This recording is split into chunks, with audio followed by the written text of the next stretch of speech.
Hello friends, you are here with Mrs. Sheetal Deshpande from Sant Tukaram National Model School, Latur. I welcome you in today's session.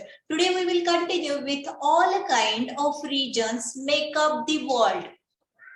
In that we have concept 2.1, the climatic zones of the earth.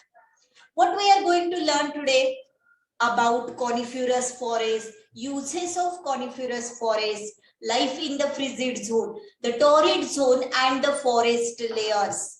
Now students, in last part already we have discussed about the deciduous forest. On the other hand, we have here coniferous forest, now which have cone shaped trees which grow to uniform height and close to each other. Some examples of coniferous trees are fir, pine, cedar, etc. About the coniferous trees that grow needles instead of leaves and cones instead of flowers.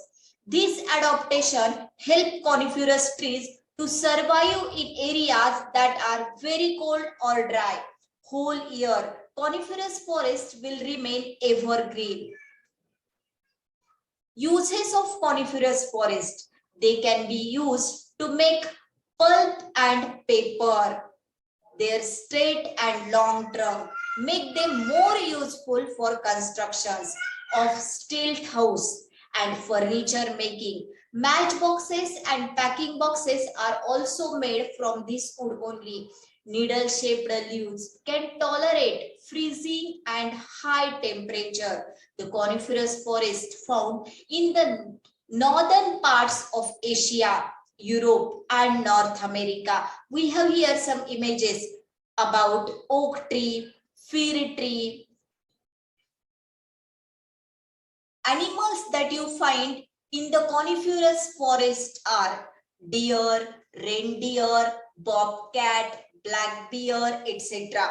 We can find some birds also. They are such as owls, woodpeckers, hawks. We have here image of bobcat in front of us. Black bear is here, reindeer is here. Life in the frigid zone.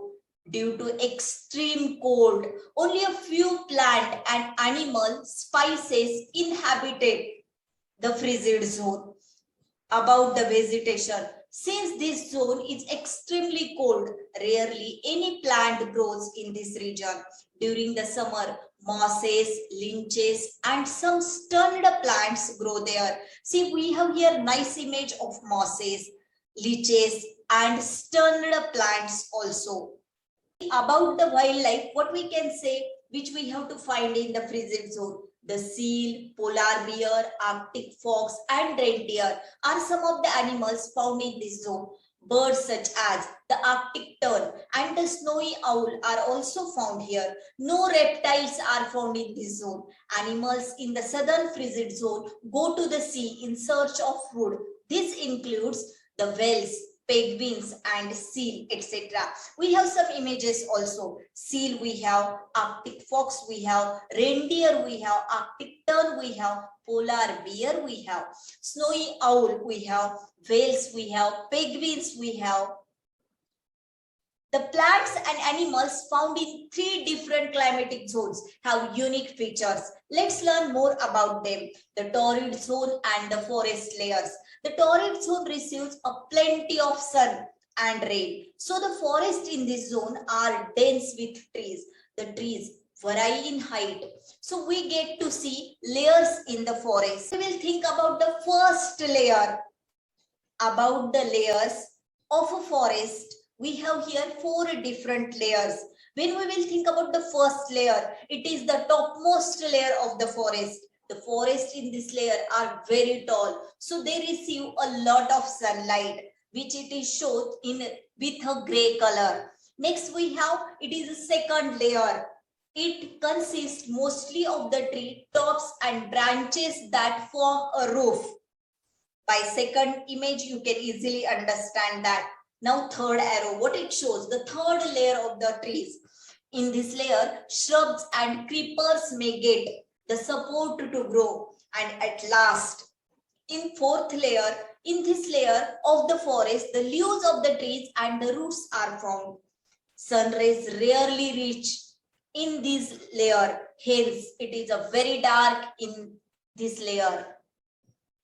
We will learn more about the forest layers through following table.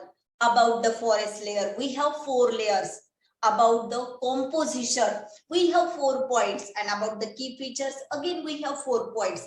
Let's see one by one. Topmost layer, we can find very tall trees in it and it receives a lot of sunlight. About the second layer, mostly top trees and the branches we can find there, forms a roof for the forest.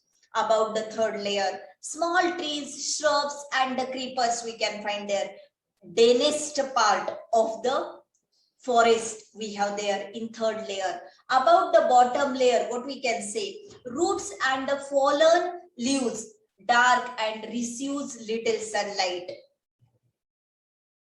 In this way, today we have covered about the different layer which we have to find in a forest and the wildlife and vegetation we have to find in frigid zone. Next part of it we will continue in next session. Thank you very much. Have a nice day ahead.